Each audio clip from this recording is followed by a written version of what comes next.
L'amour entre deux mondes. Au bord des côtes sauvages du golfe de Guinée, là où l'océan semble murmurer des secrets anciens, vivait un jeune pêcheur nommé Elias. Chaque matin, avant même que le soleil ne se lève, il poussait sa pirogue vers l'horizon, le cœur chargé de rêves et d'espoir. Un soir, alors que la mer était plus calme que jamais, Elias entendit un chant. Une mélodie douce, envoûtante, différente du bruit des vagues. Ce n'était ni le vent, ni un oiseau marin. C'était une voix.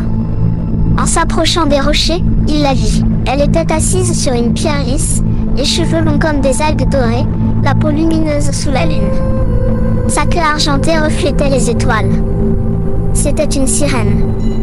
Elias aurait dû fuir. Dans son village, on racontait que les sirènes attiraient les hommes vers les profondeurs. Mais dans ses yeux, il ne vit ni menace, ni malice, seulement une solitude immense. La sirène s'appelait Naïra. Au début, ils ne pouvaient pas se comprendre. Elias parlait la langue des hommes, Naïra celle des courants marins. Pourtant, leurs regards devenaient des phrases, leur silence des conversations. Chaque nuit, Elias revenait. Il lui racontait la vie sur la terre, les marchés animés, la chaleur du soleil sur la peau, les rires des enfants.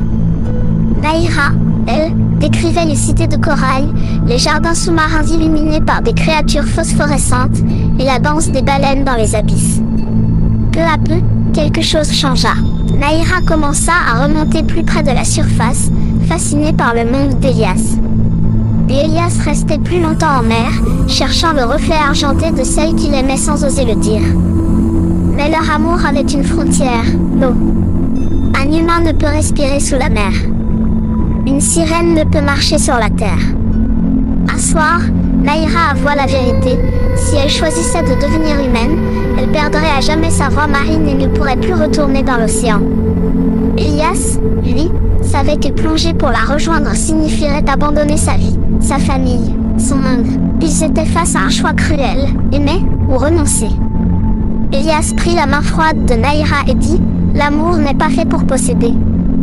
Il est fait pour élever. » Ils comprirent alors que leur amour n'avait pas besoin de transformation pour exister.